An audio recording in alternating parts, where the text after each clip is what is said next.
পূর্ণই class শেষ করে ফটকের সামনে দাঁড়ালো। দেখলো কিছু ছেলের জটলা বেঁধেছে বাইরে।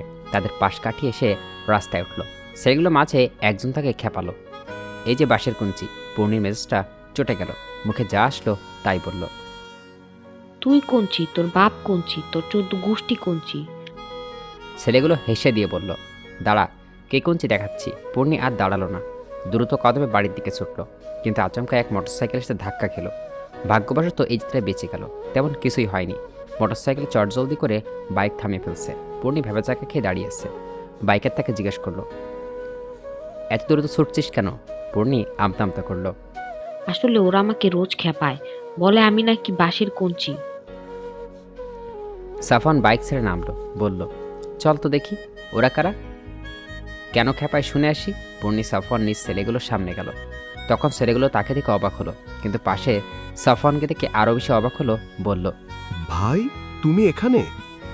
সাফওয়ান তাদের কথার জবাব না দিয়ে সোজাসাপটা বলে উঠল, তোরা ওকে বাঁশের কঞ্চি কেন বলিস? ছেলেগুলো মুহূর্তে হেসে গড়াগড়ি খেল, বলে উঠল, ভাই, আমরা ওর সাথে মজা করেছি শুধু। সাফওয়ান তেতে উঠল, তেজি গলায় বলল, মেয়েটা তোদের পরিচিত? ছেলেগুলো বলল, না। তাহলে একটা অপরিচিত বাচ্চা মেয়ের সাথে তোদের কিসের মজা? আজ তোদের জন্য বড় একটা দুর্ঘটনা হতে পারত, তাই কড়াভাবে হুঁশিয়ারি দিচ্ছি, এরপর আর কারোর সাথে এমন মজা করবি না, মনে থাকে যেন। ছেলেগুলো সাফওয়ান সাবধান করে চলে এলো। পূর্ণি জিজ্ঞেস করে বসলো, বাসা কোথায়? চল বাসায় পৌঁছে দিয়ে আসি। পূর্ণি বিরক্তি না করে সাফওয়ানের সাথে বাসায় ফিরল। ফটকের সামনে আরাব দাঁড়ানো ছিল। সাফওয়ানের সাথে পূর্ণিকে দেখে ভীষণ অবাক হলো, বলে উঠল, তুই পূর্ণিকে কোথায় পেলি? ওর কিছু হয়েছে? পূর্ণি তো স্কুলের গাড়িতে আসে।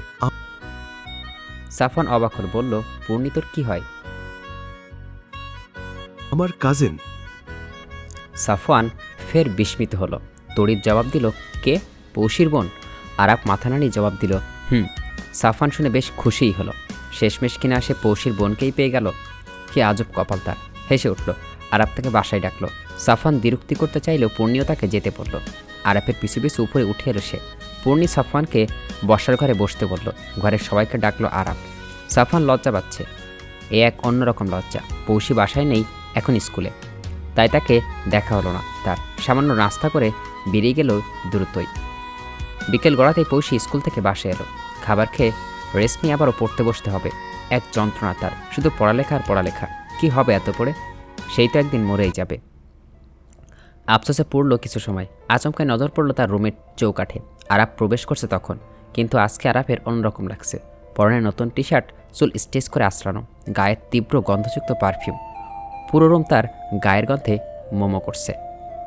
পৌশি অদ্ভুত দৃষ্টিতে তাকিয়ে আছে। হঠাৎ এমন শ্বাস কেন তার? আরাপ চেয়ার টেনে বসতে বসতে বলল, কী ব্যাপার, মনে হয় আজ প্রথম দেখছিস? এভাবে তাকিয়ে আছিস কেন? পৌশি ভাবনার মাসুল তখনও। আচমকায় বলে উঠল, আরাফ ভাই, তোমাকে তো আজকে একদম হিরো হিরো লাগছে। আরাবের চোখে চোখ রেখে বলল, তা অন্যদিন কেমন লাগে? পৌশি কিঞ্চিত ছুট টানল। অন্যদিনও লাগে, তবে আজকে একটু বেশি লাগছে। তা কোথাও যাবে নাকি? আরাব মাথায় নিচু করে জবাব দিল, না। পৌশি নাক টানল তখন, মুখ বাঁকিয়ে বলল, তাহলে এত কড়া পারফিউম কেন দিয়েছো? আমার তো নাক বন্ধ হয়ে যাচ্ছে, মেরে দিবা নাকি? আরব যেন আকাশ থেকে পড়ল। এই মেয়ে বলল তার গায়ের পারফিউমের গন্ধ বেশ ভালো লাগে, তাহলে সামনে এমন নাক ছিটকাচ্ছে কেন? অদ্ভুত তো। নাকি তাকে বুঝতে দিতে চায় না। সে পড়ল মহাবিপদে। নিজের টি শার্ট শুকে বলল, বেশ সমস্যা হচ্ছে তোর? পৌশি মাথা নাড়িয়ে জবাব দিল। হুম। আরব চোয়াল ছেড়ে চেয়ার ছেড়ে উঠে গেল, বলে উঠল, ঠিক আছে, চেঞ্জ করে আসছি। আরব যেতেই পৌশি মুখ টিপে হাসল। পারফিউমের গন্ধটা দারুণ ছিল, কিন্তু আরবকে জব্দ করতে পেরে তার বেশ শান্তি লাগছে। এভাবে মাঝে মধ্যে জব্দ করা যাবে। আরবের চুপসে যাওয়া মুখটা ভাবতেই তার দম বন্ধ কর হাসি পেল। আর আরব ভাই কেমন ভেবেচাকা খেয়ে গেল, সেই মুখটা ভাবতেই পারছে না। আহা বেচারা, কি লজ্জাটাই না পেল। পৌশি মনের সুখে বেসুরা গলায় গান ধরল। নীলে নীলে আম্বার পার চাঁদ যাবায়। বাকি গান গাওয়া হলো না। আচমকাই আরাব প্রবেশ করলো তার রুমে। আগের টি শার্ট চেঞ্জ করে নীল রঙে গেঞ্জি পরছে। সে তো যার পরনেই অবাক। আর আরাব ভাই নীল রঙের গেঞ্জি পরছে। কি দারুণ লাগছে তার আরাব ভাইকে, যেন একখণ্ড নীল রঙের আকাশ তার সামনে বসে আছে। তার তো চোখেই সরছে না, সে হা হয়ে আছে। হুট করে বলে উঠল, নীল রঙের গেঞ্জিতে কিন্তু তোমাকে দারুণ লাগছে আরাফ ভাই। জানো, নীল রং কিন্তু আমার প্রিয় রং। আজকে তো একদম নীল রঙা আকাশ হয়ে গেছো তুমি। মনে হচ্ছে এক খণ্ড নীল রঙের আকাশ আমার সামনে বসে আছে। নিজের এমন ভূয়সী প্রশংসা শুনে আরাপ যেন মুহূর্তে লজ্জায় লুটিয়ে গেল। লজ্জা ঢাকতে মুখে এক হাতে রাখল সে, নাকের আশেপাশে অযাচিত হাতের বিচরণ করল। কথার জবাব খুঁজে না পেয়ে পৈশীকে ছোট্ট করে বলল, তো এখন আমি কি করব? পৈশী মুচকি হেসেই বলল, আরাফ ভাই, তুমি কি লজ্জা পাচ্ছ? তোমার মুখ কিন্তু ব্লাশিং করছে। আরাপ ততক্ষণে চেয়ারে বসে পড়ছে। বেশ কষ্ট করে নিজের গাম্ভীর্য ধরে রেখেছে তখনও।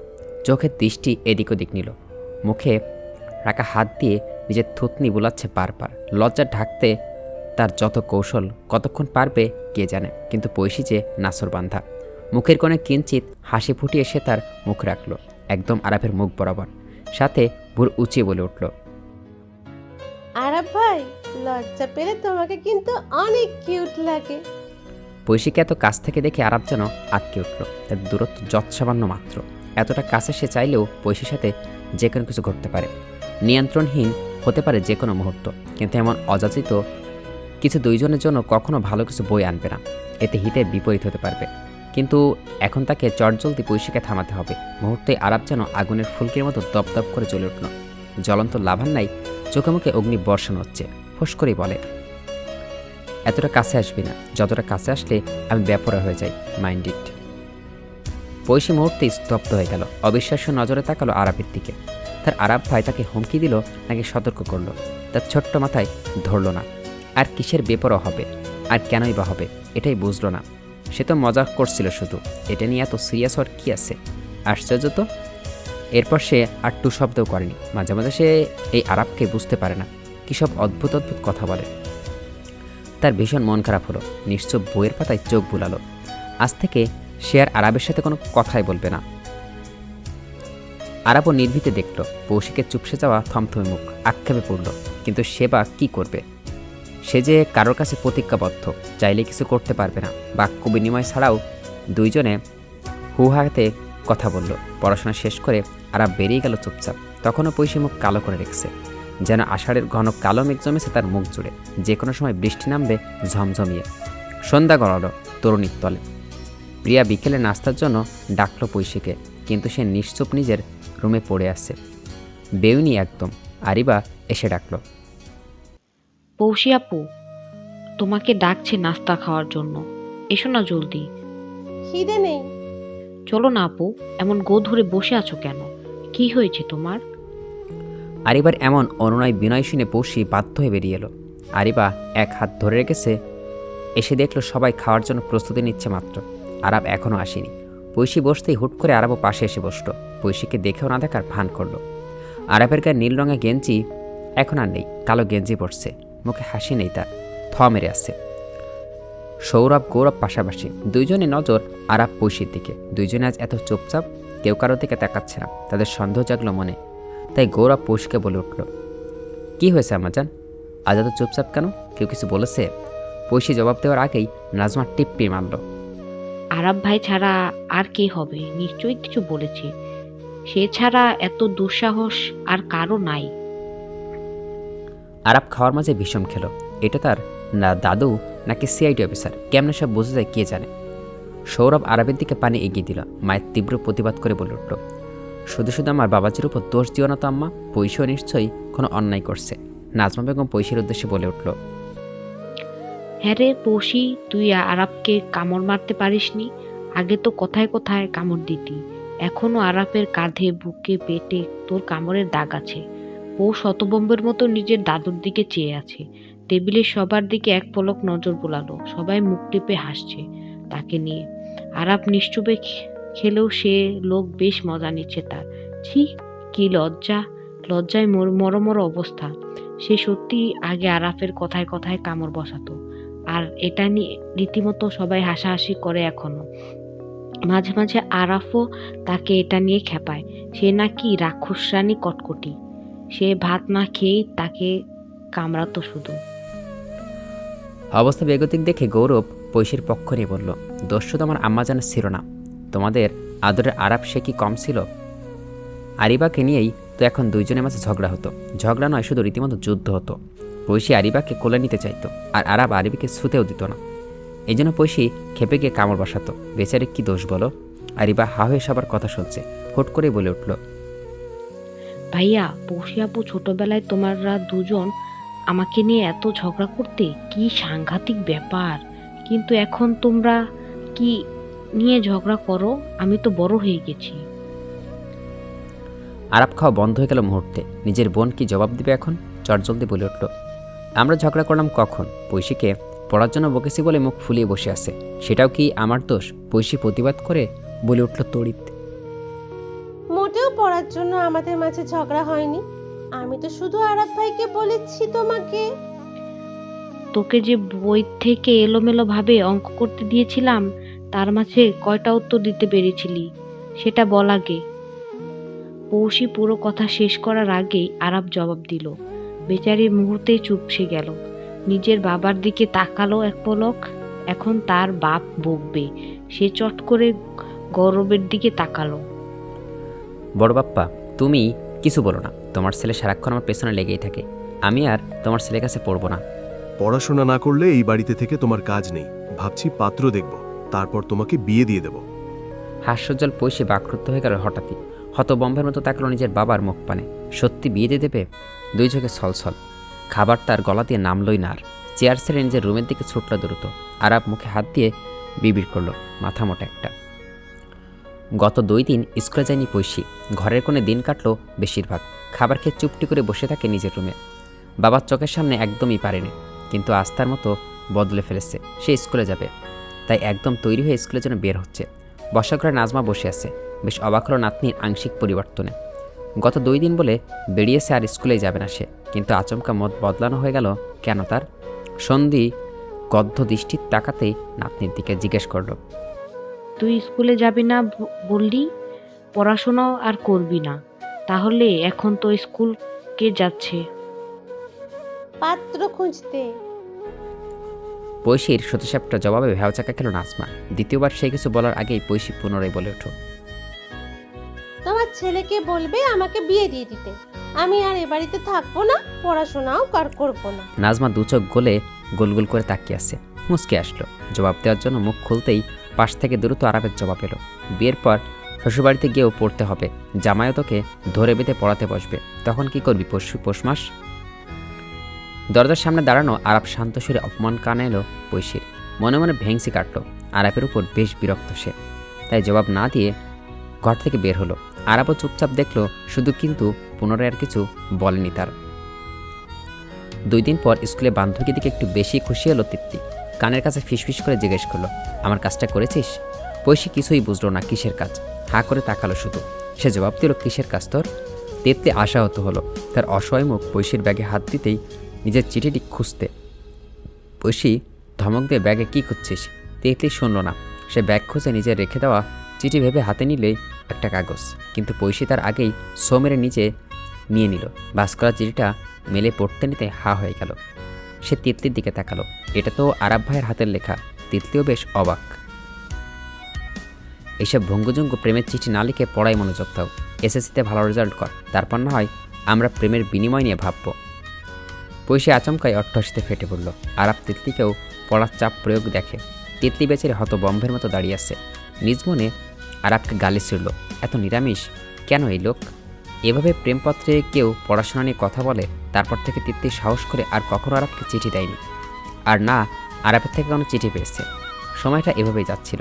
পৈশি না চাইতো আরাবের কাছে এখন টিউশনি পড়ছে। তার 9ম শ্রেণীর ফাইনাল পরীক্ষা চলছে। তবে আগের মতো তেমন বাক্য বিনিময় হয় না দুইজনের মধ্যে, শুধুমাত্র পড়াশোনার মতো জরুরি বিষয় ছাড়া। ঠিক 2 মাস পর আরাবের জন্মদিনের আগের রাতে পৈশি নিজের টেবিলে একটা চিঠিসহ প্যাকেট দেখতে পায়। বেশ কৌতূহল জাগলো তার, কিন্তু প্যাকিং করা ছিল বিধায় দেখতে পেল না ভেতরে কী আছে। তাই পরের দিন স্কুলে এসে তিতলির হাতে তুলে দিয়ে বলল, এটা খোল জলদি, ভেতরে কী আছে দেখব। তিতলি প্যাকেট খুলে অবাক। সেখানে একটা কালো গ্রাউন্ড আর কিছু পাথরের গহনাদি। এগুলো পরে একটা রেস্টুরেন্টে যেতে বলছে তাকে। এইসব দেখে পৈশির অদ্ভুত এক অনুভূতি হলো। আর আরাব ভাইও তাহলে তিতলিকে পছন্দ করে? ভালোই তো। কোথাও যেন তার একটু হলেও খারাপ লাগছে, কিন্তু কেন তা কারণ জানা নেই তার। আজকে তার আরাব ভাইয়ের জন্মদিন, তার ইচ্ছে ছিল দারুণ কিছু উপহার দেওয়ার, কিন্তু সেই উপহার তার দেওয়া হলো না।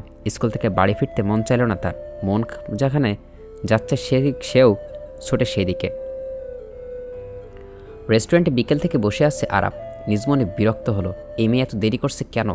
সময় যেন তার ফুরাচ্ছেই না। প্রায় ঘণ্টাখানেক অপেক্ষার পর কাঙ্ক্ষিত মুখকে দেখতে পেয়ে হাসি ফুটল, কিন্তু মুখের মাস্ক খুলে যাকে দেখল পুরোই বাকরুদ্ধ। তার গলা কাঁপছে, বলে উঠল, তুমি এখানে? আর এই গাউন তোমার পরনে কেন? তিতলি আরবের আচরণ দেখে হতবম্ব। এতক্ষণ মুখে মুচকি মুচকি হাসিছিল, কি সুন্দর তাকে দেখছিল। আচমকা সেই হাসি মুখখানা কোথায় গায়েব হয়ে গেল। আর তার সাথে এভাবে কেন কথা বলছে? নিজের কৌতূহল দমিয়ে দ্রুত জবাব দিল। আরবের চল শক্ত হলো, বলে উঠল, হোয়াট ট্রাভিস, তোমাকে কেন আমি উপরে পাঠাতে যাব? সে আরও কিছু বলতে চাইলে, কিন্তু হুট করেই তার মুঠোফোন কম্পিত হলো। সেই মুহূর্তে নিজের রাগ সংবরণ করে কলটা রিসিভ করলো দ্রুতই, কিন্তু ওপাশ থেকে যেই উত্তর আসলো তাতে চোখমুখ উদ্বেগের আবির্ভাব ঘটল তৎক্ষণাৎ। পৈশী বাসায় ফেরেনি এখনও। স্কুল ছুটি হয়েছে 3 ঘন্টা হতে চলেছে। কোথায় গেছে কেউ বলতে পারছে না। সে তিতলির দিকে সন্ধিয়ান চোখে তাকালো, বলল, পৈশী কোথায়? নিশ্চয়ই তোমার বাসায় আছে। তিতলি বেকুব বনে গেল। পৈশী কোথায় সে তো জানে না, তার বাসায় তো যায়নি। পৈশী যদি নিজের বাসায় না ফেরে তাহলে কোথায়, তো সেটাও সে জানে না। ভয়ে ভয়ে শরীর থরথর করে কাঁপছে। হঠাৎ করে পৈশীর গায়েব হয়ে যাওয়া আরবের এমন ব্যবহার তার সাথে কী হচ্ছে বুঝতেই পারছে না। তিতলি নিশ্চুপতার আরব বেশ বিরক্ত হলো। চটজলদি ধমকের সুর তুলে বলল, মুখে কি কুলুপ দিছো? জবাব দাও না কেন? আমি জানি না পৌশি কোথায়। দ্রুতই কাপা গলায় জবাব দিল তিতলি, কিন্তু আরাব বিশ্বাস করল না তার কথা। পুনরায় জিজ্ঞেস করতে তার চোখ থেকে জল গড়িয়ে পড়ার অবস্থা প্রায়। নিজের কান্না সংবরণ করে পরে সব কিছু প্রথম থেকে খুলে বলল। তার চিঠি দেওয়া জবাবে আরাব চিরকুট পাওয়া, আর আজকে সকালে পৈশী তার হাতে চিঠি সহ উপহার দিয়েই এই প্যাকেটটা ধরিয়ে দেওয়া, সেটাও বলল। কিন্তু স্কুল থেকে বের হওয়ার পর পৈশী কোথায় গেছে সে জানে না। এসব শুনে আরাবের কণ্ঠবোধ হয়ে এলো। সে চিঠি তাহলে পৈশীর নয়, তিতলির ছিল। অথচ সে ঘুণক্ষরে বুঝতে পারেনি। কিন্তু পৈশীর বাড়ি ফিরল না কেন এখনও? সে কোথায়? আর কোন বিপদ হয়নি তো? রেস্টুরেন্ট আর দাঁড়ালো না, তিতলিকে রেখে বেরিয়ে পড়ল আরাফ। মাথা ঘুরছে না অনাকাঙ্ক্ষিত ঘটনা। যদি সেরকম কিছু ঘটে পৈশীর সাথে? ভয়ে তার দম বন্ধ হওয়ার উপক্রম। সৌরভ কল দিল তখন। তারা সবাই হাসপাতালে। মাসুদার অবস্থা আশঙ্কাজনক, তাই নিজের দাদিকে জীবিত দেখতে চাইলে দ্রুত আসতে বলল আরাবকে। তার দাদার অবস্থা দীর্ঘদিন ধরে ভালো নয়। আজকে হুঁশ জ্ঞান নেই, সকাল থেকে কেমন নির্লিপ্ত দেখাচ্ছে যে। দাদার জন্য মন আনসান আনসান করলো তার। অন্যদিকে পৈশীও কোথায় গেল বুঝল না। গৌরব পুলিশকে কল দিয়েছে। সৌরভ এখনও নিজের মেয়ের সম্পর্কে কিছুই জানে না। গৌরব ভুলিয়ে রেখেছে অনেক আগে থেকে। পৈশীর মুঠোফোনটা বাড়িতে, তাও বন্ধ অবস্থায় পড়ে আছে টেবিলের ড্রয়ারে। তার সাথে যোগাযোগের কোনো মাধ্যম নেই এই মুহূর্তে। মেয়েটা ক্লাস শেষে বাড়ি ফেরার কথা, কিন্তু কেন ফেরা হয়নি তা নিয়ে নানা রকমের উৎকণ্ঠায় মস্তিষ্ক অসাড়। তখন জ্যামের মাঝে বাইকের খানিকক্ষণ দাঁড় করালো আরাব। তার তখনই চোখ গেল এক অনাকাঙ্ক্ষিত কিছু দেখল। তার জীবনের মোড়টা পরিবর্তন করে দিল। দুই চোখ আপনা আপনি বন্ধ করলো, নিজ মনে বিড়বিড় করলো, এত কাছ থেকে তোকে ছুতে আমার ছিল হাজারো দ্বিধাবোধ, আর সেই তুই অন্যের কাঁধে হাত রাখিস। এই দৃশ্য দেখার জন্য আমি এতকাল অপেক্ষা করছি। দুই চোখ জল চিকচিক করছে তখন। বাইক ঘোরালো হাসপাতালের দিকে। হাসপাতালে করিডোরে পা রাখতেই মুঠোফোনের টুংটাং শব্দ তুলল। জরুরি কারণ মেসেজ ভেবে স্ক্রিনের চোখ বুলালো। প্রায় ডজনখানেক ছবিতে ভর্তি তার হোয়াটসঅ্যাপের ইনবক্স। একটা ছবিতে ক্লিক করতে দেখল পৈশীর হাস্যোজ্জ্বল মুখশ্রী, পাশাপাশি সাফওয়ান অপলক দৃষ্টিতে তার উপর। বাকি ছবি দেখার ইচ্ছে হলো না আর। টেক্সট আসলো তার বন্ধুর থেকে, তোর কাজিনের সাথে সাফওয়ান ডেট করছে। আজকে বিকালে দুজন একসাথে ঘুরছে দেখলাম। পরিবারটা তার সেই বন্ধুর কোনো রিপ্লাই দিল না। সে কদম বাড়ালো হাসপাতালের ভিতরে। তৎক্ষণাৎ কেবিনের কান্নার চাপা গুঞ্জন শোনা গেল। তার দাদাজান সদ্য প্রয়াত হয়েছেন। আরাফের দাদার মাথার পাশে দাঁড়ালো। আচমকা চোখের জল গড়িয়ে পড়ল। কিন্তু এই জল তার সদ্য বুকের ভিতর জমে থাকা সেই কষ্টের নাকি সদ্য প্রয়াত হওয়া তার দাদার জন্য বোধগম্য হলো না। সন্ধ্যার ক্ষীণ আলো ছড়ানোর আগে বাসায় ফিরল পৈশী। বাসা খালি তখন। সে বাসায় পৌঁছানোর কিছু সময় বাদেই মাসুদের মরদেহ নিয়ে আসা হয়। মাসুদকে নিয়ে ব্যস্ত বিদায় পৈশীর দিকে কারোর নজর ছিল না। দাফন সম্পন্ন হল রাতের বেলায়। বাড়িতে ভেতর থমথমে অবস্থা। কিন্তু এর ঠিক 4 দিন পর আচমকায় কাউকে কিছু না জানিয়ে আরাব উড়াল দিল কানাডার উদ্দেশ্যে। কারো জানা হয়নি আরাব আচমকা কানাডায় কেন চলে গেল। গৌরব সেলের অজস্র প্রশ্ন ছুড়ল, কিন্তু আরাপ প্রতিবারে নিরুত্তর। ছেলের জবাব না দেওয়া শেষে বাধ্য হয়েও পরিবারসহ কানাডায় পাড়ি জমালো। আরাপের দেশ ছাড়া পৌষি বেশ অবাক হয়েছিল, কিন্তু জিজ্ঞেস করার মতো কোনো সুযোগ ছিল না তার। তাই তিতলিকে জিজ্ঞেস করছিল একদিন সে কিছু জানে কিনা, কিন্তু জবাবে সে বলল তাই বাকরুদ্ধ সে। তারপর কতবার চেষ্টা করছে সে আরাপের সাথে কথা বলার, কিন্তু আরাপ কথা বলেনি আর। তবে যাওয়ার আগে একটা রিচিরকুট রেখে গিয়েছিল তার বইয়ের মধ্যে। আমি তোকে সবচেয়ে বেশি ঘৃণা করি পৌষ মাস। ছোট্ট এক বাক্য, কিন্তু এই তার বাক্যর ব্যাখ্যা আজও তার কাছে নেই। কেন তার আরাপ ভাই তাকে ঘৃণা করে। বর্তমান কলেজ শেষ করে মাত্রই বাসায় ফিরল সৌরভ। মুখে উৎকণ্ঠার ছাপ। মাঝে মাঝে তার নিজেকে মনে হয় সে মহা অন্যায় করছে। একজন প্রফেসর হয়ে নিজেই আইন ভেঙেছে, এমনটা না করলেও পারত। বাসায় এসে বিছানায় গা এলিয়ে দিয়েছে। বড্ড অপরাধ লেগেছে এখন। সে যদি সময় মতো বুঝত তাহলে এর খেসারত তার মেয়ে আজ দিত না। এক হাত কপালে রেখে চোখ বন্ধ করে রেখেছে। গায়ের কাপড় বদলানো হয়নি তার। চোখ বন্ধ আর পা দুটো বিছানার বাইরে ঝুলছে। স্বামীর এমন দৈন্য দশা দেখে প্রিয়া অবাক হলো বেশ। হঠাৎই এমন লাগছে কেন তাকে? শরীর খারাপ করেনি তো? আজকাল রাতে ঠিকভাবে ঘুমায় না, খায় না, সারাদিন কী সব চিন্তা করে সে বোঝে না। স্বামীর শিয়রে পাশে বসল, নরম সুরে জিজ্ঞেস করলো, কি হয়েছে? শরীর খারাপ করছে? সৌরভ কপাল থেকে হাত ছড়ালো প্রিয়ার কথা শুনে। দীর্ঘশ্বাস বেরিয়ে এলো হঠাৎই, কেমন অসহায়ত্বে তার চোখ মুখ। বলে উঠল, সরি প্রিয়া রানী, আজ আমরা ভুলেই আমার মেয়ে কষ্ট পাচ্ছে। ভবিষ্যতের কথা ভাবা উচিত ছিল আমার। বড্ড অন্যায় হয়ে গেছে মেয়েটার সাথে। প্রিয়া জানে তার স্বামী কী নিয়ে কথা বলছে, কিন্তু এটা নিয়ে এত চিন্তা হওয়ার কি আছে তা বুঝতে পারল না। এমনটা তো হয়, মেয়েকে বিয়ে দিয়েছি সংসার করার পর তার বিয়ে ভেঙে গেছে। ছোটবেলায় মজার ছলে করে বিয়ে নিতে এত কষ্ট পাওয়ার কি আছে? সৌরভকে সান্ত্বনা স্বরূপ বলে, তুমি এত কষ্ট কেন পাচ্ছ? ছোটবেলায় ওরা অবুঝ ছিল, এখন প্রাপ্তবয়স্ক দুজন। তাদের পছন্দ অপছন্দ আমাদের সম্মানও গ্রহণ করা উচিত। তাই আরাফের সিদ্ধান্ত আমাদের গ্রহণ করতে হবে। বিছানা ছেড়ে তড়িতে উঠে বসল সৌরভ। মলিন গলায় বলল, বিষয় পছন্দ অপছন্দ নিয়ে নয় প্রিয়া রানী। আরাপের এঙ্গেজমেন্ট হয়ে গেছে গতকাল। মেয়েটার বাড়ি নেত্রকোনায়। মেয়ের পরিবার চাচ্ছে বিদেশে বিয়ের অনুষ্ঠানে আয়োজন করতে। তাই আরাব আমাকে কল দিয়েছে, বলল, ছোট পাপা, আমি কি তোমার ছেলে হিসেবে দেশে আসার অনুমতি পেতে পারি? আমি অবাক হয়েছি তার কথা শুনে। তখন জবাব দিলাম, তোমাকে অনুমতি দেওয়ার আমি কে? সে বিনিয়ে বলল, কারণ তুমি আমার ছোট বাপ্পা। তোমার আশীর্বাদ আমি চাই। প্লিজ অনুমতি দাও, নয়তো দেশে আসা হবে না আমার কিছুটা রাগ আলো তার কথায়। তাই বললাম, তোমার বাড়ি তোমার দেশ, আমি কেউ নই তোমাকে অনুমতি দেওয়ার। নিজের দেশে আসতে কারো অনুমতির প্রয়োজন হয় না, চলে এসো। আরাব শুনে বোধহয় হাসল তখন। বলল, তুমি অভিমান করে আসো আমার উপর। প্লিজ অভিমান করো না তোমার বাবাজির উপর। আমি খুব শীঘ্রই ফিরছি। আমার বিয়ের আয়োজনের দায়িত্ব তোমার উপরে দিয়ে থাকবে, কিন্তু সব কিছুই তুমিই দেখবে। আমি প্রত্যুত্তর আর কিছু বলিনি। কেমন যেন লাগছে আজকাল, সব কিছু কত দ্রুতই পরিবর্তন হয়ে যায়, তাই না প্রিয়া রানী? প্রিয়া সৌরভের সব কথা শুনল। আপাতত দুশ্চিন্তা মুক্ত রাখতে হবে নিজের স্বামীকে।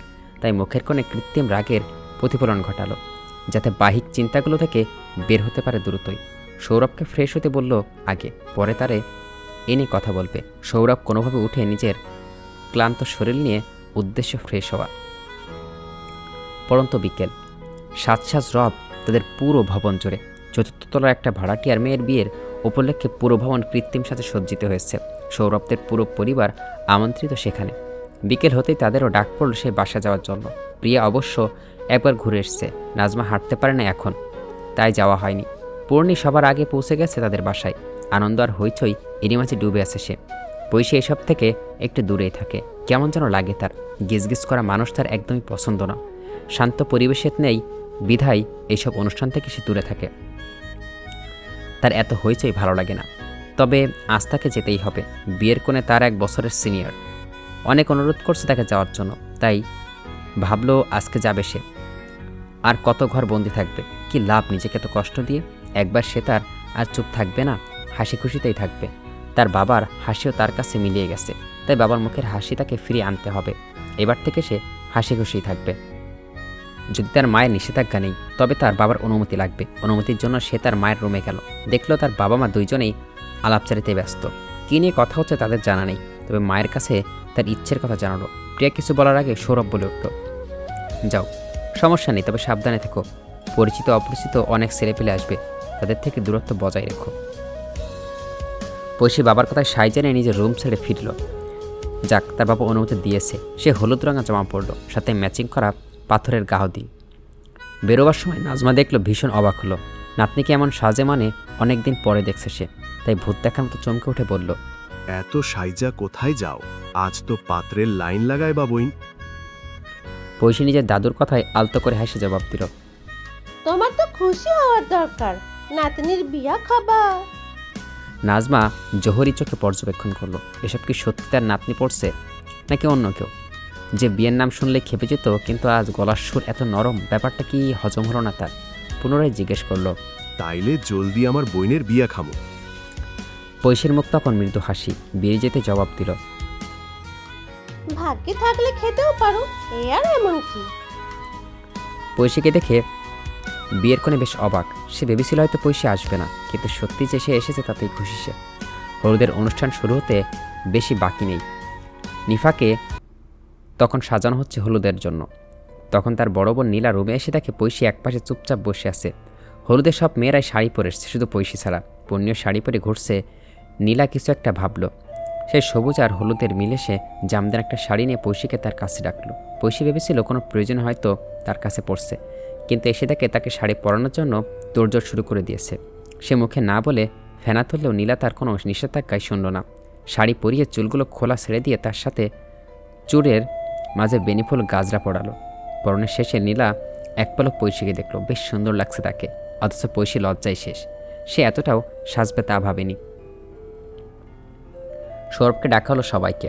কানে পৌঁছে গেল কিছু সবাই আসছিল। পৈশী কিছুটা দূরত্বে দাঁড়িয়ে হাঁটছে। নিফাকে স্টেজে বসানো হলো, সবগুলো মেয়ের সামনে চেয়ারে বসত। পৈশীকে সেখানেও দূরত্ব বজায় রেখে একটু পেছনে বসছে। তাদের সবাই হলুদের অনুষ্ঠানের আয়োজন করছে। চেয়ারে বসে সে কিছু একটা হাঁসফাঁস করছে। এভাবে তার শাড়ি পরা হয় না, আবার লজ্জাও লাগছে। এত কিছুর মাঝে নিজেকে সেভ রাখার চেষ্টা করছে কিছুটা। আশেপাশে একবার চোখ বোলালো, গিজগিজ করছে পুরো ছাদ। এরই মাঝেই দুটো মেয়ে আবারও তাকে ক্রাশ নিয়ে কথা বলছিল। সে প্রথমে মনোযোগ দেয়নি, পরে ভালো করে শুনল তাদের কথা। একজন বলছে, এমন ছেলে সে তার কখনোই দেখেনি, এই প্রথমবার দেখছে। ছেলেরাও এত সুন্দর হয়, সে তো এই প্রথম দেখাই প্রেমে পড়ে গেছে। পৈশী অবাক হলো না। মেয়েরাও আজকাল ছেলে দেখলে তো ঢং করে শুরু করে দেয়, কী সব ক্রাশ নামক বাস খায়। তার এইসব শুনতে বেশ বিরক্ত লাগে। এই মেয়েগুলো পারে না ছেলেগুলোর গায়ে উঠে যেতে, না পারে নিজের উঠে গেল চেয়ার ছেড়ে। নিজ মনে কিছু অবশ্রাব্য বাক্য ছড়ল তাদের উদ্দেশ্যে। কিন্তু যাওয়ার সময় তার চোখ পড়ল ছাদের এক কোণে, ছাদের বাগানের সেই দিকেই। আগে তাদেরকে অবশ্য বাগানে আরও অনেক সুন্দর ছিল, কিন্তু ইদানিং এর সৌন্দর্য কমেছে দ্বিগুণ। আগের মতো যত্ন নেওয়া হয় না আর। সেও আসে না, তার বাবাও সুযোগ পায় না, তাই ধীরে ধীরে এই ছাদের বাগানও সৌন্দর্য কমে গেছে। কিন্তু এখানে কোনো এক কোণে অবয়কে দেখে সে থমকে গেল। খুব চেনা পরিচিত মনে হলো, তবে নিজের ভ্রম ভেবে উড়িয়ে দিল। আর যাই হোক, সে এই লোক এখানে কেন আসবে? বাসায় এসেও স্বস্তি নেই পৈশীর। ভেতরে প্রবেশ করে মায়ের প্রশ্নের সম্মুখীন হলো, পূর্ণিও ছাড়া কেন এসছে। সে কিছুটা বিরক্ত হলো। তার বোন না আসলে জোর করে নিয়ে আসবে নাকি, কিন্তু তার মা উল্টো ধমক দিল। অন্তত তার বোনের আশেপাশে থাকতো এখন, একা আসার কী দরকার ছিল? পৈশী মায়ের এইসব প্রশ্নের জবাব না দিয়ে নিজের রুমে ফিরে গেল। প্রিয়া মেয়ের আচরণে ক্ষুব্ধ। ছোট বোনকে রেখে কেউ এভাবে বাসায় আসে? নিজে ছুটে গেল ছোট মেয়েকে নিয়ে আসার জন্য। গায়ের শাড়ি পরিবর্তন করে শুয়ে পড়ল পৈশী। ঘুম নেই দু চোখে, কেমন যেন অদ্ভুত অনুভূতি হচ্ছে। রাত হলেই নিজের নিয়ন্ত্রণ করতে পারে না। অতীত তাকে কুড়ে কুড়ে খায়। ছাদ থেকে মিউজিকের মৃদু শব্দ ভেসে আসছে। শব্দের মাত্রা কম হলেও কর্ণকোরে ঠিক স্পষ্ট পৌঁছে যাচ্ছে গানের সুর। ঘুমন্ত পৈশীর বিছানায় বসা এক মানব অবয়। ঘরের বাতি নিভানো, কিন্তু জানালা দিয়ে উকি দেয় সড়কের সোডিয়াম আলোতে ঘর কিছুটা আলোকিত। সেই আলোকেতে মানব মূর্তি কিছুটা স্পষ্ট হলো, তার মুখ তখন অস্পষ্ট। কিন্তু তার কাছে সেই মানব যেন খুব পরিচিত, খুব কাছের কেউ। ঘুমন্ত পৈশী চোখ বন্ধ করে তাকে অনুভব করছে। তার অস্পষ্ট শান্ত নিবিড় দু চোখ যেন হাজার আকতি তার শিহরে পাশে বসে তার মাথায় হাত বুলাচ্ছে। আচমকা তার হাত একটানা টেনে নিজের বক্ষপিঞ্জরে চেপে ছোট। সেই মানব বিড়বিড় করা অস্পষ্ট শব্দগুলো পৈশী শুনতে পেল। আমি ফিরে এসেছি, আগের মতো একবার কি আমাকে ফিরিয়ে দিবি? উচ্ছ্বাসিত হলো পৈশীর ও তনুমন। ইচ্ছে করলো সেও ছুঁয়ে দিক ও তাকে বলতে চাইল, প্লিজ যাবেন না, এভাবে পাশে থাকুন। তার দুগালে হাত রাখলো সেই মানব, বলল, আমার দিকে তাকাবি না? রাগ করছিস? সহসাই পৈশির বন্ধ চোখ দুটো থেকে এক ফোঁটা জল গড়িয়ে পড়ল চিবুকে। নিজের সাথে নিজেই যুদ্ধ করছে, এই চোখ খোলা যাবে না, খুললেই তো হারিয়ে যাবে। সে তো রোজই স্বপ্ন আসে, শুধু নিভৃতে বিচরণ করে সেখানে, আলো ফুটতে আবার হারিয়ে যায়। আজ না হয় এভাবে রাতটা কাটিয়ে দেবে সে, দু চোখ খুললে সে। কিন্তু সে মানব নাসরবান্ধা, পৈশিকে একান্তই কাছে টানল। বক্ষ পিঞ্জরে বন্দি করতে কত ব্যাকুলতা তার মাঝে। পৈশি লজ্জায় লুটিয়ে গেল, না চাইতেও একবার দু চোখ মেলে তাকালো, কিন্তু যা দেখলো তাতে মনটা ব্যথিত হলো আরও একবার। সে বিছানায় কাত হয়ে শুয়ে আছে, রোম জুড়ে কুটকুটে অন্ধকার। বিছানায় খালি পড়ে আছে, নেই মানব অবাই। শুধু স্বপ্নতে এভাবে আসে সে, স্বপ্ন তাকে কাছে টেনে নেয়, বলে না বলা কত কথা। সে শুনে আর লজ্জায় নিজেকে গুটিয়ে নেয়। রাত তার এভাবেই কেটে বেশিরভাগ, হয় নির্ঘুম, না হয় তার স্বপ্নতে বিচরণ করে। আজ বাকি রাত আর ঘুম হয়নি। ভোরের দিকে নামাজ পড়ে আবার সে পড়ল। কখন দু চোখে রাজ্যের ঘুম নামলো সে টের পায়নি। ঘুম ভাঙল সকাল 11টায়, তাও পূর্ণির চেঁচামেচিতে। বিয়ের অনুষ্ঠান কনভারসেশন হলে হতে হবে, তাই হলে যেতে হবে সবাইকে। বোনকে তাড়া দিল। আপু জলদি উঠ, রেডি হতে হবে। পৈশি নিভু চোখে তাকালো, দু চোখ এখনো ঘুমের রেশ রয়ে গেছে, মুখে হাই উঠছে বারবার। পূর্ণি বোনের কাছে বিরক্ত হলো, কিছুটা ধমক দিয়ে বলল, জলদি উঠ, 12টার মধ্যে হলে পৌঁছাতে হতে বলেছে। পৈশি ঘুরু কুচকে আছে, বোনের দিকে কঠিন কিছু বাক্য ছুড়ল। যা তো, বিরক্ত করিস না। তুই এমন কেন আপু? তোর মধ্যে কোনো সামাজিকতা নাই? একজন মানুষ এত করে তোকে যেতে বলেছে, অথচ তুই নিজের মতো পড়ে আছিস। কাল রাতেও কাউকে কিছু না বলে চলে এলি। সবাই তোকে খুঁজতে গিয়ে দেখলো তুই নাই, পরে জানতে পারলো বাসায় চলে এসেছিস। এখন বিয়েতেও যাওয়ার তাড়া নাই। তুই আসলে কেমন জানি। বোনকে পাল্টা কিছু তীর্যক বাক্যে ছুঁড়ে পূর্ণি দুবদাব পা ফেলে রুমের বাইরে চলে গেল। পৈশি চুপচাপ বোনের যাওয়া দেখল। তার বোন তাকে কথা ধমক দেয়।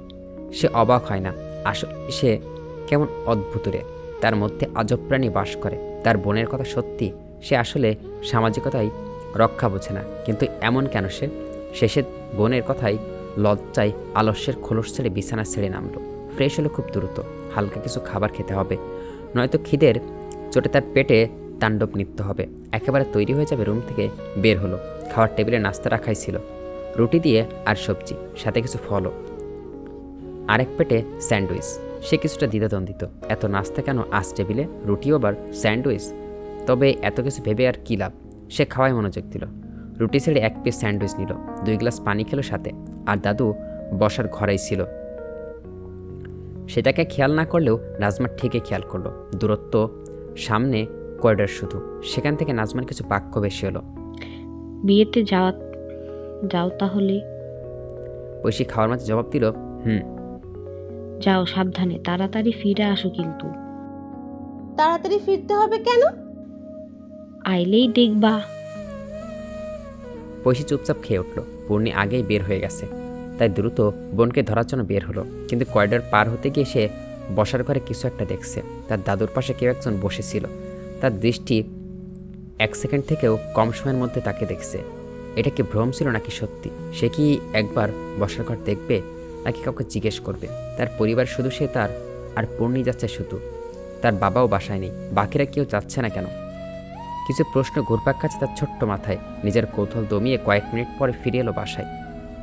বসার ঘরে নিজের দাদুকে মুখোমুখি হলো সে। নাজমা নাতনিকে ফিরে আসতে দেখে ভীষণ অবাক হলো, বলল, ফিরা আইলা কে? দাদু, তোমরা কেউ যাবে না? নাজমা মাথা নাড়িয়ে বলল, না। কিন্তু কেন দাদু? মেহমান আইবো আজকে। কে আসবে? আইলেই দেখবা।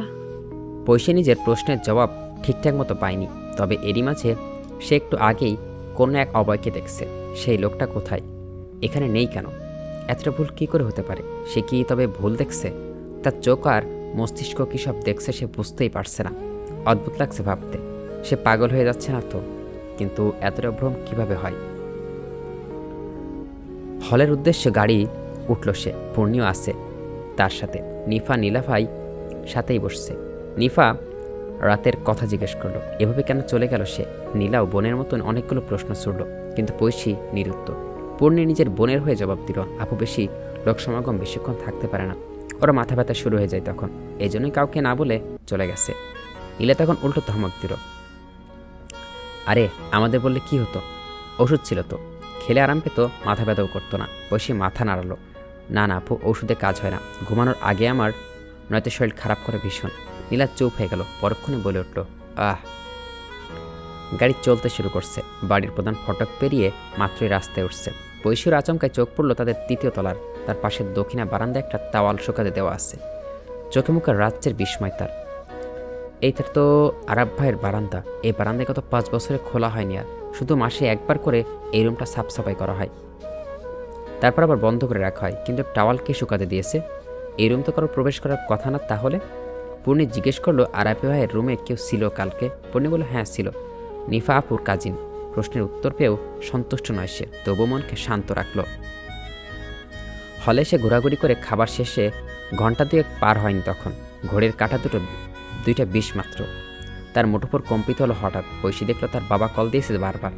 দ্রুত কলটা রিসিভ করতে সৌরভ কড়া নির্দেশ এলো, 10 মিনিটের মধ্যে বাড়ি উপস্থিত হতে চাই, সাথে পূর্ণিকেও নিয়ে যেতে হবে। বৈশীর মেজাজ চটল, 10 মিনিটে তো জরুরি তলব কেন? সে পূর্ণিকে খুঁজতে লাগলো। মেয়েটার দূরত্ব স্বভাবের, সারাক্ষণ টই করে ঘুরে বেড়ায়। তাকে খুঁজতেই 2 মিনিট পার হয়ে গেল। রাস্তায় নেমে রিক্সার অপেক্ষায় আরও 1 মিনিট হয়ে গেল। সে সময় দেখছে বারবার। শেষে রিক্সা পেয়ে 2 বোন উঠে পড়লো তাতে। বোনের এমন হুস্থুল দেখে পূর্ণি নিজের কৌতূহল দমিয়ে রাখতে না পেরে বলল, হঠাৎ করে এত তড়িঘড়ি করে যেতে বললো কেন আমাদের? আমি কি করে বলবো? আচ্ছা আপু, পাত্রপক্ষ আসেনি তো তোমাকে দেখতে? বৈশী চোখ মুখ কঠিন করে তাকালো। পূর্ণি আলতো করে হেসে বোনকে সান্ত্বনা দিল। আরে আমি তো ধারণা করছি, শুধু সত্যিও হতে পারে বা নাও হতে পারে। বৈশী চুপ করে বোনের সাথে সব কথা শুনল, তবে জবাব দিল না। বাসায় এসে ফট করে বেরিয়ে সিঁড়ি রুমে প্রবেশ করা মাত্রই হুট করে তাদের বাড়ির প্রধান ফটকে একটা গাড়ি আগমন ঘটল। তখন বৈশী না চাইতেও তাকালো সেদিকে। হঠাৎ পাশ থেকে পূর্ণি চেঁচিয়ে বলে উঠল, আবির আপু, বড় পাপা। বৈশী যার পরানি অবাক। তার বড় পাপ্পা এসছে, সেও চেঁচালো, বড় পাপ্পা। গাড়ি থেকে একে একে সবাই নামলো। বৈশী পূর্ণি দুইজনে ছুটে গেল, তাদেরকে জড়িয়ে ধরল। আলিশ বা 2 বোনকে বুকে জড়িয়ে নিল। আরিবা পাশে দাঁড়িয়ে হাসছে, সেও সবার সাথে কৌশল বিনিময় করলো। গৌরব 2 বোনকে 2 হাত দিয়ে আগলে নিল, মাথায় হাত রেখে বলল, কেমন আছে আমার আম্মাজানরা?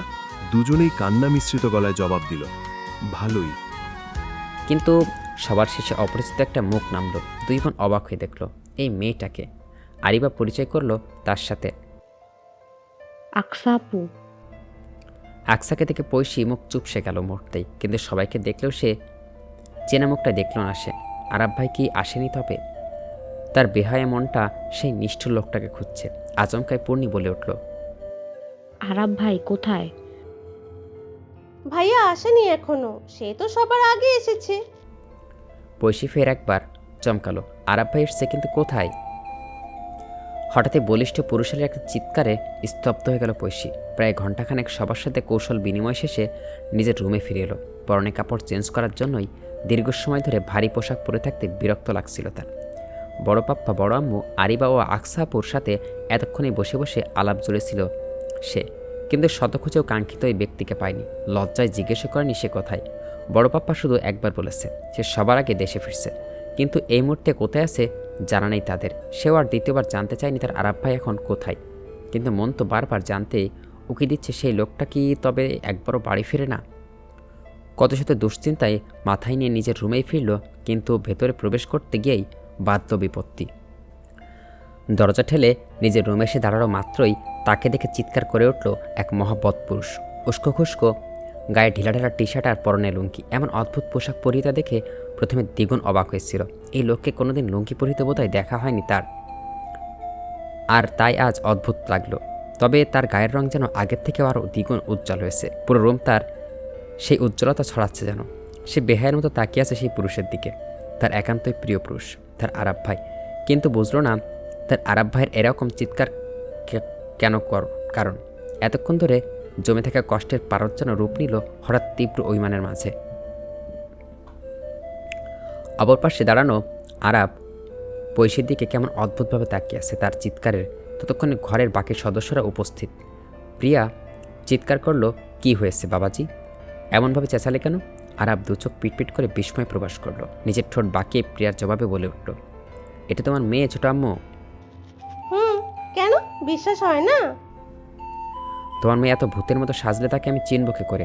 আগে তো ছিল রাক্ষসী রানী কটকটি, আর এখন হয়েছে শ্যাওলা গাছের পেতনি। পৈশী তেতে উঠল। আমি রাক্ষসী রানী হই বা পেতনি হই, তাতে তোমার কি সমস্যা? আমি কখনো বললাম আমার সমস্যা? সমস্যা তো অন্যদের হচ্ছে। তারা একদম পেতনিকে সশরীরে নিজের সামনে ঘুরতে দেখছে। বুড়ো বাচ্চারা ভয় পাচ্ছে, কিন্তু লজ্জায় বলতে পারছে না। আজ তো যাও একটু রাক্ষসী রানী লাগছে, কিন্তু গতকাল তো শাড়ি পরে শ্যাওলা গাছে 300 বছরের থুত্তরি বুড়ি লাগছিল। দেখার পর ভয় আমি রাতে ঘুমাতে পারিনি। পৌঁছ যেন যার পরানি অবাক। রাতে সে শাড়ি পরছে এটা আরাপ কী করে জানে, কিন্তু মুখে ফুটি বলল অন্য কিছু। তাহলে তো ভয় দেখানোর জন্য হলেও আমাকে বেশি করে সাজতে হবে। উপস্থিত সবাই হতভম্ব হয়ে আসছে। সৌরভ এক পলক দেখে আবার আগের জায়গায় ফিরে গেল। আগে হলে খুশি হতো হয়তো, ভাবতো এরা একে অপরে পরিপূরক, কিন্তু এখন সে জানে এসব শুধু ভ্রম। দুইজনের অপর প্রান্তে পথচারী, কেউ কারণ নয়। আরিবা পূর্ণি দুইজনে পূর্ণ মনোযোগ দিয়ে ঝগড়া দেখছে। মিটমিট করে হাসছে আরিবা। অনেকক্ষণ পর তার ভাইকে ঝগড়া করতে দেখছে। আলিশবা বুঝে উঠতে পারছে না ছেলেকে কি বলবে। এত ঝগড়া করার কারণ তার হজম হচ্ছে না। এভাবে কেউ কাউকে খেপায়? কিন্তু সবার থেকে আলাদা হয়ে দাঁড়িয়ে আছে আকসা। তার হৃদয়ে রক্তকরণ হচ্ছে। তার সাথে আরাবের কখনো ঝগড়া হয়নি। আরাবের অনেক ম্যাচিউর। তারা কত শত জটিল বিষয় নিয়ে আলাপ করছে। দুইজন সেই ভার্সিটি লাইফ থেকেই একসাথে ছিল। না রাগ না ঝগড়া, কোনো কিছুই ছিল না তাদের মাঝে। না প্রেমিক প্রেমিকার মতো ঘন্টার পর ঘন্টা সময় কাটিয়েছে তারা। পড়াশোনা ব্যতীত অন্য বিষয় নিয়ে কথাই হতো না। কি অদ্ভুত সম্পর্ক তাদের। সে আরাবকে তার অসাধারণ ব্যক্তিত্বের জন্যই পছন্দ করত, কিন্তু পৈশীর সাথে ঝগড়া থেকে তার আজকে অন্যরকম এক অনুভূতি হচ্ছে। আরাবের মাঝেও চঞ্চলতার আছে, কিন্তু সেটা সবার মাঝে সে প্রকাশ করছে না। তবে কি পৈশীর চেয়ে ভীষণ কেউ? তার খুব জানতে ইচ্ছে করছে, কিন্তু আরাব বলেনি কখনো তার বিশেষ মানুষটিকে। শুধু বলতে তার জীবনের প্রিয় এক মানুষ কাছে, যাকে সে চাইলেও ভুলতে পারবে না। আকসা নিবৃত্তে দীর্ঘশ্বাস টানল। এমনটা যেন না হয়। দোয়া করছে আপন মনে। প্রিয়া ততক্ষণে চুপচাপ দেখলেও এবার মেয়েকে ধমক দিয়ে বলল, পৌষি এসব কি হচ্ছে, চুপ করবি? পৈশী মায়ের দিকে তাকালো, জবাবে বলল, তোমার আদরের আরব বাবাজি আমার রুমে কি করছে বলো তো? আরাব তড়িৎ জবাব দিল, এটা তোর রুম, কোথায় লেখা আছে বলতো?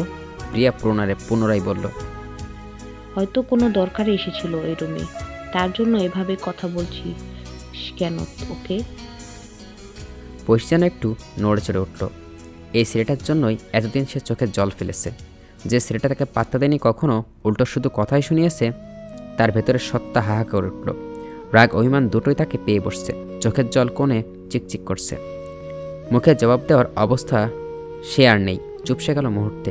গৌরব নিজের নীরবতা ভেঙে আরাবকে ধমক দিল, মাত্র তো আসলি, এসেই শুরু করে দিলি।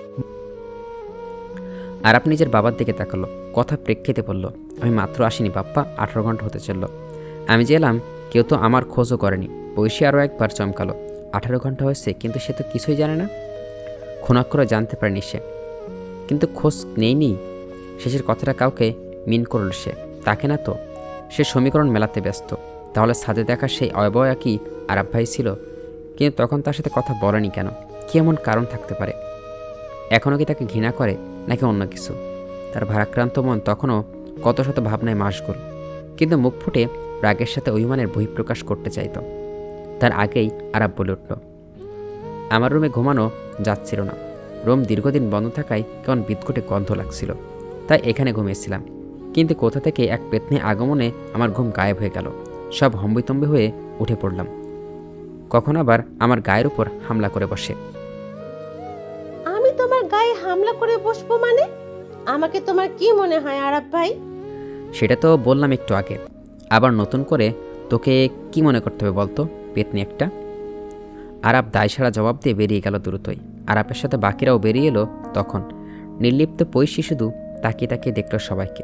সবাই যেতেই আরিবে সে টিপকি মারল। পৌষি আপু, ভাইয়া এখন তোমাকে খেপিয়ে মজা নেয়। বিশ্বাস করো, আমাকেও কখনো এত খেপায় না যতটা তোমার সাথে করে। তা তো দেখতেই পাচ্ছি। তোর ভাইয়ের কোন জন্মের শত্রু আমি বলতো? আরিবা কিঞ্চিত শব্দ করে হাসল, মাথা নাড়িয়ে বলল, জানি না আপু। পৈশির আগে গজগজ করছে। এতদিন পর বাড়ি ফিরে কোথায় ভালো মন্দ জিজ্ঞেস করবে, এতদিন কোনো যোগাযোগ করেনি তা বলবে, কিন্তু এসেই তাকে নিয়ে পড়ছে কেন? আশ্চর্য তো। রাগ তার মাথা টনটন করছে, ফোঁসফোঁস করছে, নিঃশ্বাস ছেড়ে অসময়ে প্রবেশ করল সে। আরিবা চুপচাপ দেখছে আর হাসছে। গোধূলির ঈষৎ আলো ধরণীতে পড়ছে বসার ঘরে। উৎসবমুখর পরিবেশ তখন। কানাডা থেকে বয়ে আনা উপহার সামগ্রীর বড় লাগেজ খোলা হচ্ছে। সবার মাঝে পৈশী অনুপস্থিত শুধু। গৌরব ঘাট বাঁকিয়ে তাকে না দেখে আলিশবাকে বলল, যাও তো, ওকে ডেকে নিয়ে আসো। আলিশবা যাওয়ার আগে পৈশী নিচেই উপস্থিত। গৌরব ডাকলো তাকে, এদিকে আসো আম্মাজান। পৈশী চুপচাপ পাশে গিয়ে বসলো, কিন্তু সে তো মাত্র বসতেই দেখলো তার পাশে আরাব এসে দপ করে বসে পড়ছে। পৈশী অবাক হলো ভীষণ। কেমন একটা দম বন্ধ করা পরিবেশ। খুব জানতে ইচ্ছে করছে তার, আরাব ভাই তাকে কেন এত ঘৃণা করে। 5টা বছর কোনো যোগাযোগ করেনি, কিন্তু আজ এই যে এখন তার এত চঞ্চলতা, যেন কিছুই হয়নি। অজস্র প্রশ্ন মনে ঘুরপাক খেলেও ঘরভর্তি মানুষের সামনে কিছুই বলা হলো না তার। আরাবও চুপচাপ বসে শুধু দেখছে, যেন কিছুই হয়নি, সব স্বাভাবিক। গৌরবকে চকলেট, কসমেটিক আর জুয়েলারি তুলে দিল পৈশীর হাতে। পৈশী না চাইতেও সেসব নিল, মুখের কোনো ঈর্ষৎ হাসি। তার বড় পাপ্পা কত ভালোবেসে দিয়েছে, যদিও না বলে তবে ভীষণ কষ্ট পাবে। তাই তো মনের জোর না থাকলেও সব নিজের হাতে নিয়ে আবদ্ধ করলো। আর চোখে একবার আরাবকে দেখল, সে তার দাদুর সাথে কথা বলায় মাশগুল। তার সাথে আর কোনো বাক্য বিনিময় হলো না। সে যেতে পড়ায় কিছু বলল না। কেন বলবে? একবার কি তাকে জিজ্ঞেস করছে সে কেমন আছে? গৌরবের দেওয়া উপহার নিয়ে নিজের রুমেই ফিরল এখন। বিছানায় রেখে গুটি করে দেখতে রাখলো সব। তার বড় পাপার পছন্দের কোনো তুলনা নেই, কিন্তু তার এইসবে মন ভরছে না একদমই। কোন এক শূন্যতাই পোড়াচ্ছে ভীষণ।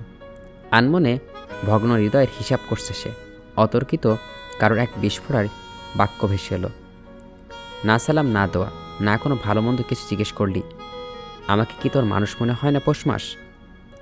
নীরব রুমের এমন বাক্য যেন ঝনঝন চোরের শব্দ তুলল। বিমর্ষ পৈশী যেন লাভার মতো দপদপ করে চলে উঠল।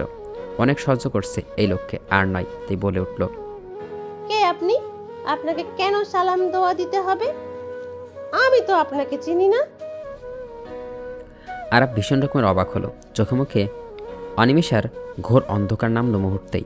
স্তব্ধ হয়ে গেল দীর্ঘ সময়। জবাব এলো না ভেতর থেকে। কণ্ঠ রোধ হয়ে এসছে তার। বেশ খানেক বাদে মুখে জবাব না দিয়ে পৈশীর দিকে তাচ্ছিল্যে হাসি ফুটল শুধু। সেই সব এলো ঠিক সেভাবেই বের হয়ে গেল পৈশীর রুম থেকে, কিন্তু আপন মনে বিড়বিড় করলো, সত্যি তো, আমি কি তোর? সকালে মিঠে রোদে ঘুম ভাঙল পৈশীর, কিন্তু ঘুম ভাঙল ঘরের ভেতরেই থেকে হৈহুল্লোড়ের শব্দ ভেসে আসলো তার কর্ণকুহরে। এতদিন পর তাদের ঘর পরিপূর্ণ এবং জীবন্ত মনে হচ্ছে। তার বড় পাপা বড় আম্মুর গলার স্বর আর আরিবার খিলখিলে হাসির শব্দ শোনা যাচ্ছে। সে একেবারে ফ্রেশ হয়েই বসার ঘরে গেল। গৌরব আর সৌরভ মিলে গল্প করছে তখন। তাকে দেখে গৌরব বলল, শুভ সকাল আম্মাজান। বিনিময়ে মৃদু হেসে সেও বলল, শুভ সকাল বড় পাপ্পা। তখন প্রিয়া রান্নাঘর থেকে চেঁচানোর শব্দ ভেসে এলো। পৌঁছে এদিকে আয় তো। সে আর কথা না বাড়িয়ে গৌরবকে বলল, বড় পাপা আসছি। গৌরব আলতো করে হাসল, মনের ভিতরে এক চাপা কষ্ট অনুভব করল এই মিষ্টি মেয়েটাকে নিজের করে রাখতে না পারার জন্য। প্রিয়া পৌশীকে রাজি সবজি কাটতে দিল, পাশাপাশি চা বাগানের দায়িত্ব পড়ল তার। ঘণ্টাখানেকের মাঝে পৈশী নিজের কাজ শেষ করে বেরিয়ে এলো রান্নাঘর থেকে।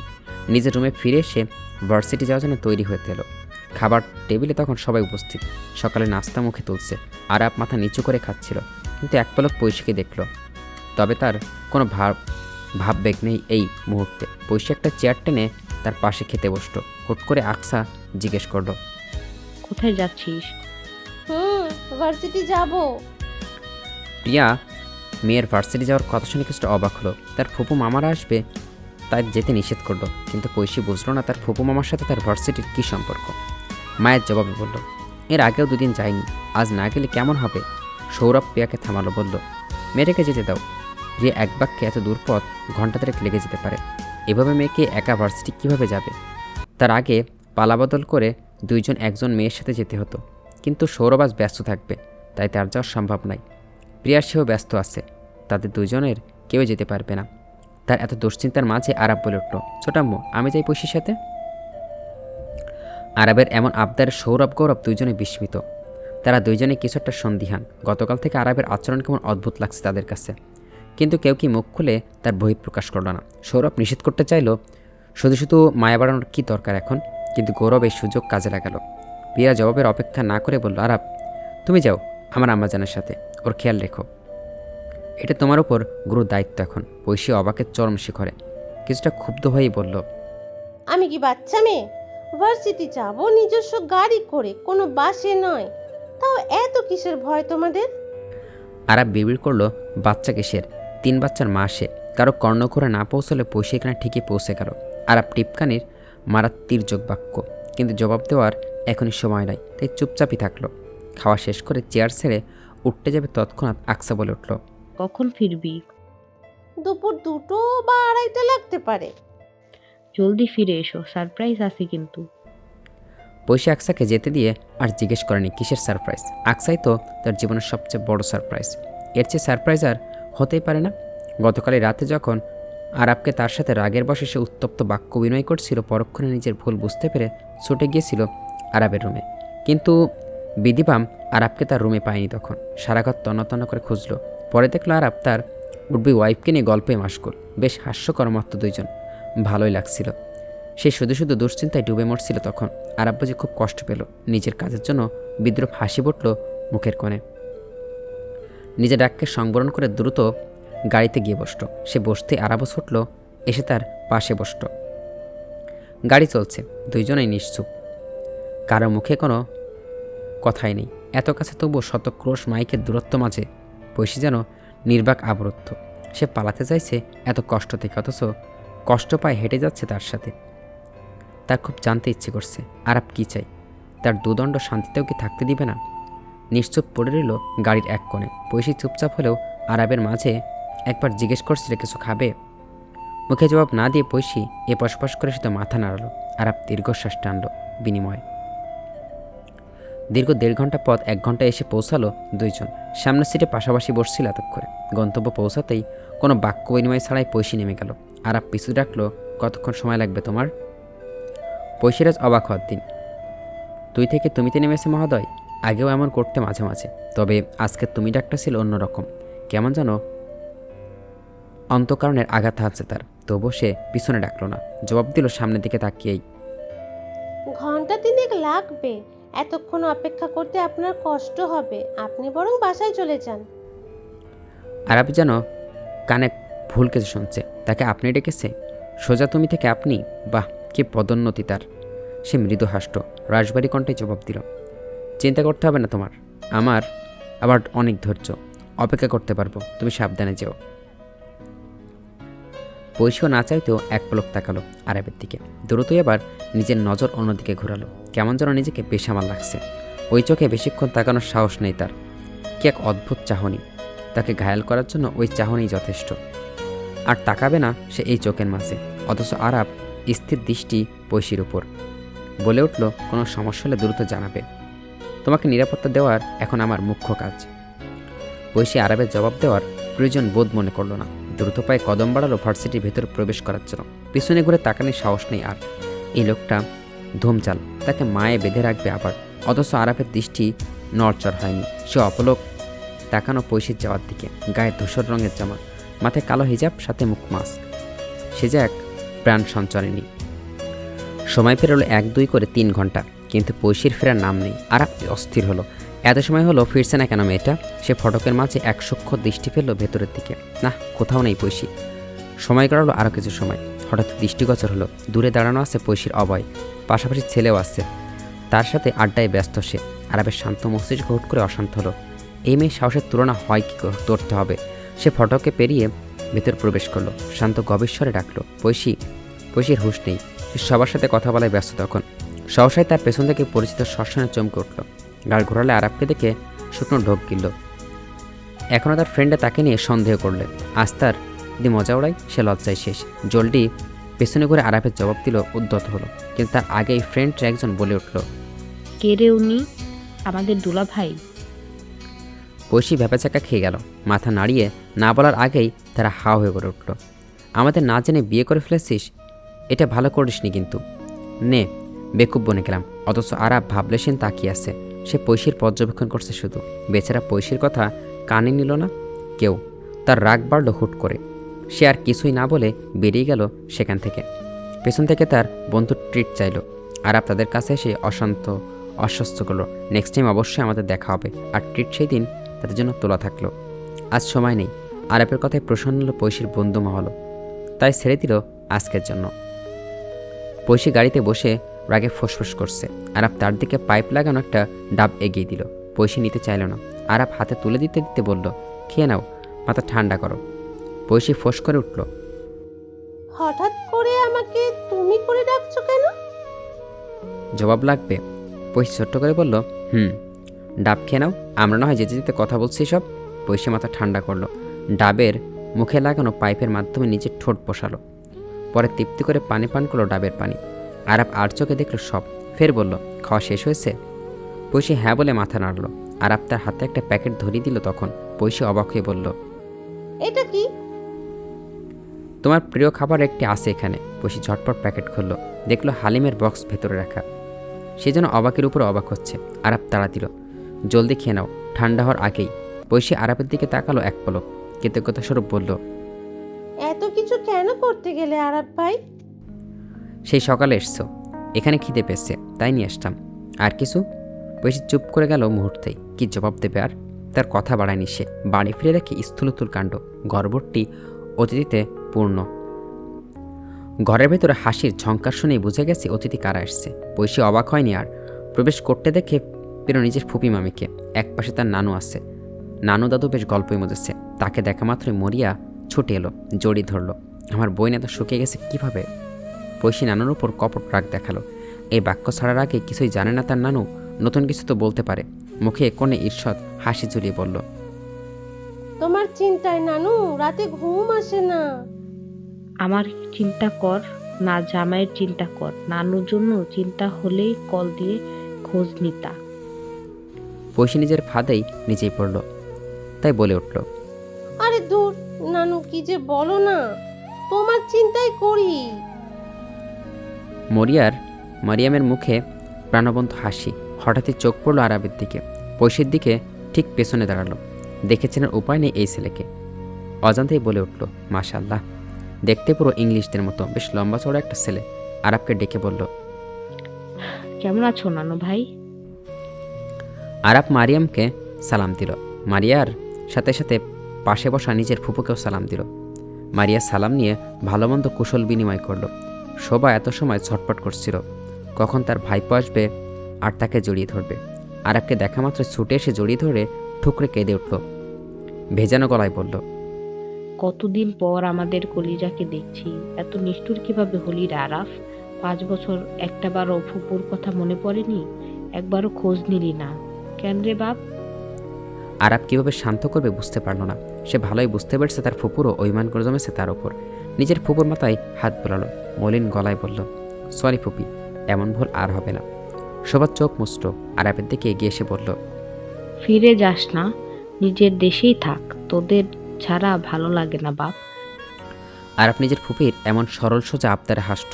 জবাবে হ্যাঁ বলে মাথা নাড়িয়ে এপাশ ওপাশ করল শুধু। পয়সা নিজের ফুপির সাথে কুশল বিনিময় করে শেষে রুমে ফিরে এলো। কিন্তু এসে যা দেখলো তার চক্ষু চড়ক গাছ।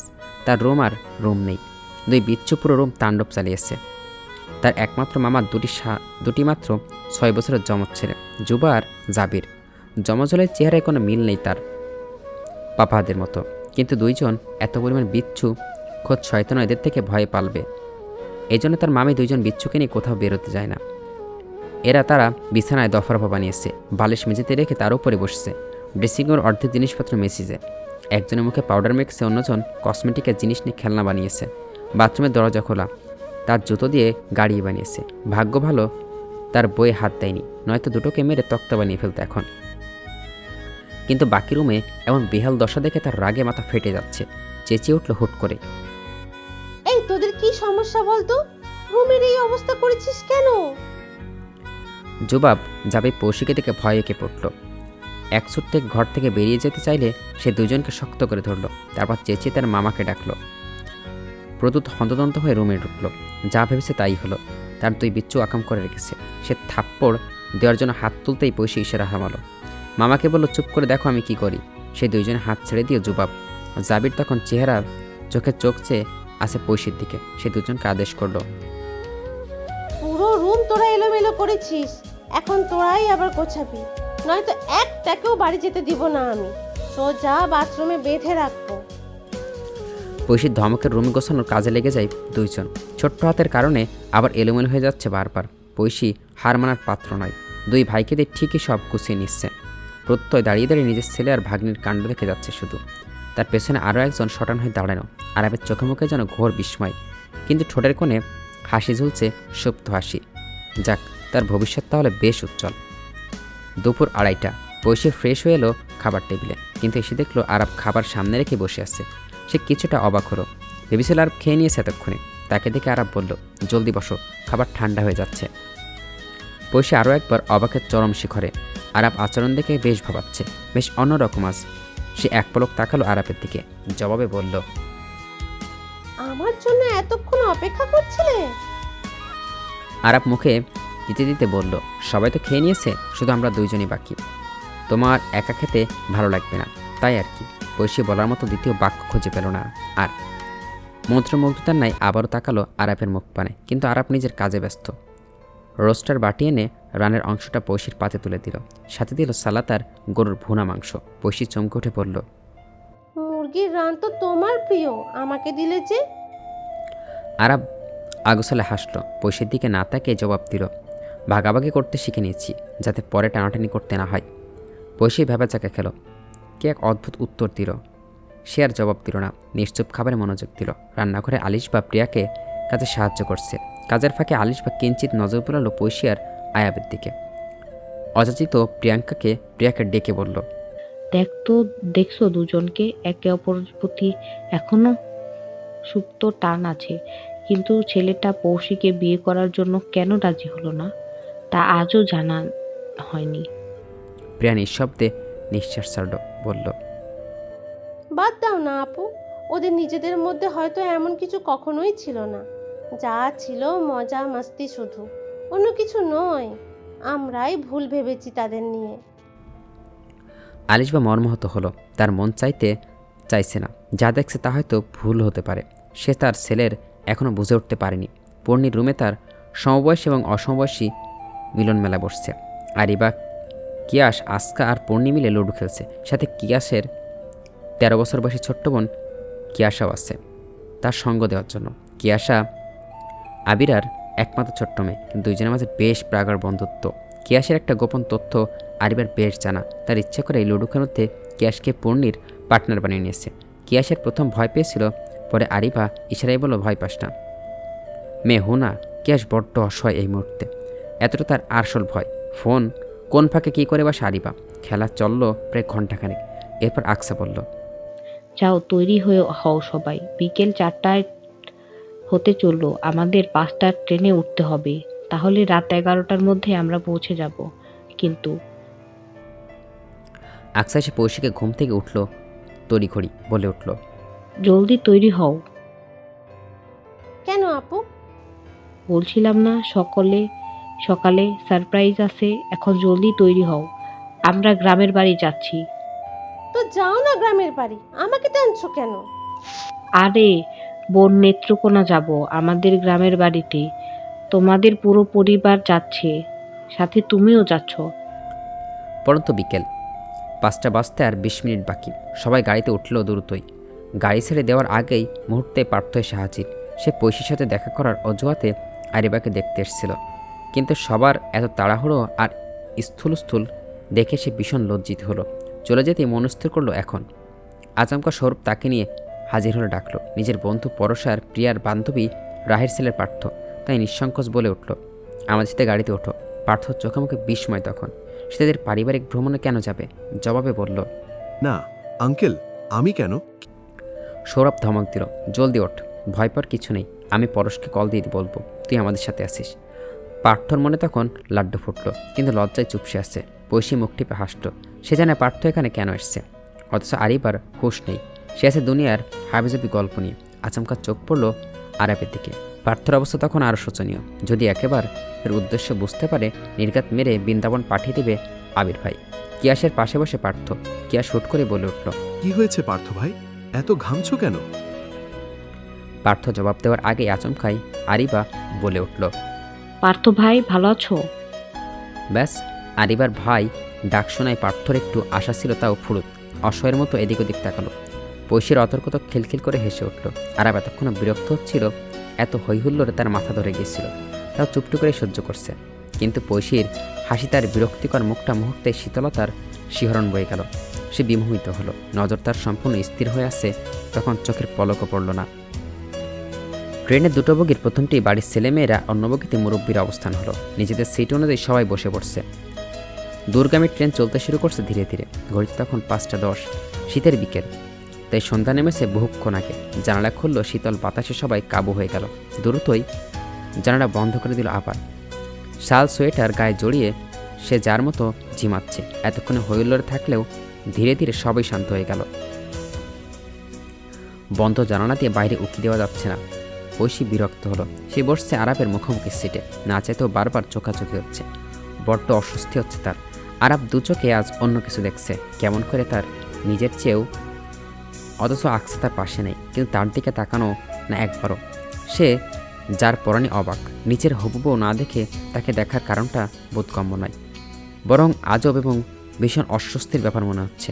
আরাব যেন পৈশির অস্বস্তি চট করে ধরে ফেলল। বলে উঠল, কোনো সমস্যা? পৈশি দ্রুতই না বলে মাথা নাড়ালো। আরাব নিজের মুখে কিছুটা পৈশির সামনে নিয়ে এলো। অন্যরা যাতে না শুনে তখনই ক্ষীণস্বরে বলে উঠল, তাহলে ড্যাব ড্যাব করে এত কি দেখো? আজ কি আমাকে একটু বেশি হ্যান্ডসাম দেখাচ্ছে? পৈশি মুহূর্তেই তাজ্জব বনে গেল।